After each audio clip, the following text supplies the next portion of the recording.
बच्चों नमस्कार। आज हम वॉइस पास्ट इंडेफिनिट पढ़ेंगे। पिछले वीडियो में आपको बताया था मैं प्रेजेंट परफेक्ट कंटिन्यूस को वॉइस रूप में पढ़ेंगे, लेकिन प्रेजेंट परफेक्ट कंटिन्यूस या पास्ट परफेक्ट कंटिन्यूस या फ्यूचर परफेक्ट कंटिन्यूस इनके पैसिव वॉइस नहीं बन सकते। वाक्यों में अशुद्धियाँ होने का ज़्यादा खतरा रहता है, इसलिए तीनों टेंस में प्रेजेंट परफेक्ट कंटिन्यूअस के पैसिव वॉइस नहीं बनाए जाते हैं। हम पास्ट इंडेफिनिट को ही पढ़ते हैं, इसके बाद पास्ट कंटिन्यूअस पढ़ेंगे, फिर पास्ट परफेक्ट पढ़ेंगे। तो आज शुरू करते हैं हम पास्ट इंडेफिनिट या पास्ट सिंपल या पास्ट ऑर्डिनरी। इसमें भी हमको एक्टिव वॉइस से पैसिव वॉइस बनाना है। एक्टिव वॉइस के जो सेंटेंस हैं उसके लिए जो सूत्र होता है आप टेंस में पढ़े हैं सिंपल पास्ट में कि सब्जेक्ट, फिर वर्ब का सेकंड फॉर्म और फिर ऑब्जेक्ट। इसके बाद हम इसके पैसिव वॉइस की स्ट्रक्चर देख लेते हैं कि हमारा जो सब्जेक्ट होता है उस स्थान में ऑब्जेक्ट होगा। फिर हेल्पिंग वर्ब, हेल्पिंग वर्ब में क्या होना है, वाज या वर होना है। सिंगुलर के लिए वास, आई के लिए वास और प्लूरल के लिए वर। फिर मेन वर्ब का थर्ड फॉर्म, ये तो सब में लगना है। फिर बाई और फिर सब्जेक्ट। तो शुरू करते हैं। पहला example, Ram made a doll. Ram made a doll, Ram ने एक गुड़िया बनाया। यहाँ सब्जेक्ट राम है, मेक का सेकंड मेड है, वर्ब का सेकंड फॉर्म मेड और ऑब्जेक्ट अ डॉल है। राम ने एक गुड़िया बनाया, इसी को हम पैसिव वॉइस बनाएंगे। A doll was made by Ram. एक गुड़िया राम के द्वारा बनाया गया, या एक गुड़िया राम के द्वारा बनाई गई। इसमें ऑब्जेक्ट है अ डॉल, हेल्पिंग वर्ब हमारा वाज लिखा है, सिंगुलर में है राम,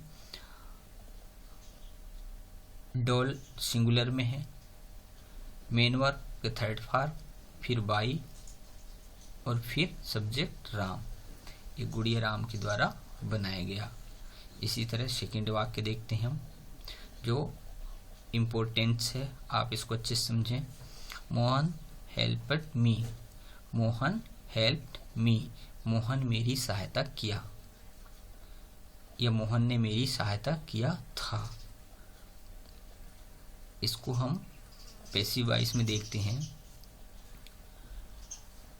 ऑब्जेक्ट फिर हेल्पिंग वर्ब, आई वाज।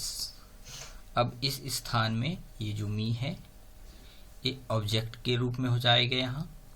इसके बाद हेल्पिंग वर्ब, इसके बाद मेन वर्ब का थर्ड फॉर्म, इसके बाद बाई और इसके बाद subject Mohan. I was helped bye Mohan, मेरी सहायता राम के द्वारा किया गया। एक्टिव वॉइस का वाक्य था कि मोहन मेरी सहायता किया, और पैसिव वॉइस होगा मेरी सहायता मोहन के द्वारा किया गया। यहाँ पर आई जो आया है ये मी का है, मोहन हेल्प मी। आप इसमें कंफ्यूज ना हों, बल्कि इसको अच्छे से आप याद कर लें। अगला सेंटेंस देखते हैं, वी रीड अ बुक। हम पुस्तक पढ़ लिए। वी सब्जेक्ट है, रेड वर्ब का सेकंड है। वैसे रीड एक जैसे ही लिखते हैं तीनों काल में, तीनों फॉर्मों में, लेकिन इसको पढ़ते अलग अलग हैं। Read, red, red. तो हम पढ़ेंगे रेड, इसका सेकंड, रीड का सेकंड, रेड लिखेंगे एक जैसे ही।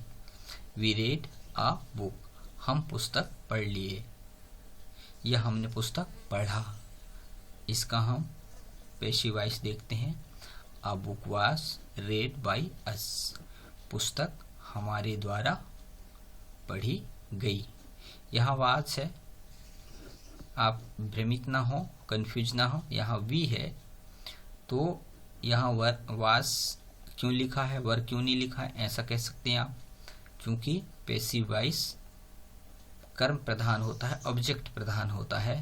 यहाँ पर प्रधान अबुक है जो सिंगुलर में है, इसलिए यहाँ पर वास का यूज किया गया है। एग्जाम्पल पिछले वीडियो में भी मैं आपको बताया था। अगला एग्जाम्पल देखते हैं हम, जो नेगेटिव का है। I did not write letter, मैंने पत्र नहीं लिखा। यहाँ पर I did not write letters. अब आप देखेंगे यहाँ पर राइट लिखा हुआ है, तो आप जानते हैं टेंस में पढ़े ही हैं कि यहाँ पर सेकंड फॉर्म रोट होना था, वो नहीं होगा। इसलिए नहीं होगा क्योंकि हमने डिड का उपयोग यहाँ पर कर लिया है। यहाँ पर हमारा डिड है, इसलिए यहाँ पर क्रिया का फर्स्ट फॉर्म का ही उपयोग करना होता है। इसलिए ये वाक्य आई डिड नॉट राइट लेटर्स होगा, मैंने पत्र नहीं लिखा। अब इसका पैसिव वॉइस देखते हैं हम। Letters were not written by me, letters were, यहाँ वर का यूज है कारण कि लेटर यहाँ प्लूरल में है, इसलिए यहाँ वर है।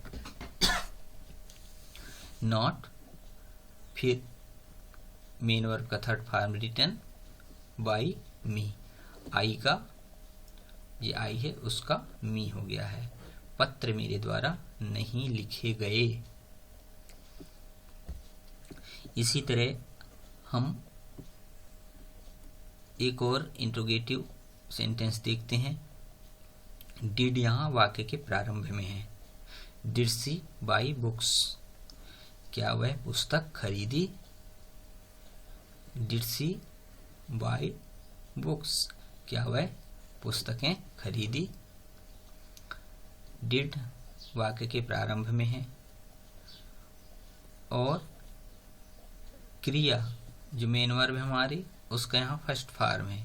इसमें भी वही प्रोसेस है कि यहाँ पर डिड होने के कारण क्रिया का यहाँ फर्स्ट फॉर्म का ही उपयोग करेंगे हम।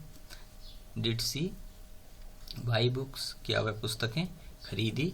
इसका पैसिव बनाएंगे हम, चूंकि पुस्तकें प्लूरल में है, एस लिखा हुआ है, इसमें बहुवचन में है, इसलिए यहाँ वर का उपयोग होगा। Were books bought by her, by का थर्ड फॉर्म बॉट, क्या उसके द्वारा पुस्तकें खरीदी गई। और अंत में क्वेश्चन मार्क लगाना इसमें आवश्यक है। अब देख लेते हैं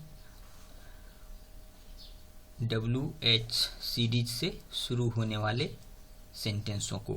जैसे हमारे पास है who broke the table, who broke the table, table किसने तोड़ा। अब इसका जो पैसिव बनेगा, पिछले एग्जाम्पलों में भी हम देखे हैं कि जो WH सीरीज वाले क्वेश्चन होते हैं, इंट्रोगेटिव वाक्य होते हैं, वहाँ पर हु का होम हो जाता है और होम के पहले पाई लगाते हैं। By home was the table broken, by home was the table broken, किसके द्वारा टेबल तोड़ा गया। और यहाँ भी क्वेश्चन मार्क होगा। अगर यहाँ विच जैसे शब्दों का उपयोग हो तो यहाँ भी बाई लगाना जरूरी है। और एक चीज ध्यान रखने वाले कि जो मेन वर्ब होती है उसका थर्ड फॉर्म ऑब्जेक्ट के बाद लिखा जाता है। जैसे यहाँ लिखा है the table broken, by home was the table broken, किसके द्वारा टेबल तोड़ा गया। इस तरह से आप बच्चे समझ गए होंगे ये पास्ट सिंपल में या पास्ट इंडेफिनिट में एक्टिव वॉइस से पैसिव वॉइस बनाना। इन वाक्यों से संबंधित आप अन्य वाक्य बनाकर अपने नोटबुक में देखें और नोट्स को सुरक्षित रखें, ताकि आप जब भी पढ़ें तो शीघ्रता से याद हो जाए। देख लें आप और किसी तरह का कन्फ्यूजन आपके मन में ना रहे। वीडियो को बार बार देखें और बड़े ध्यानपूर्वक देखें ताकि आपको अच्छे से काम आ सके। थैंक्स।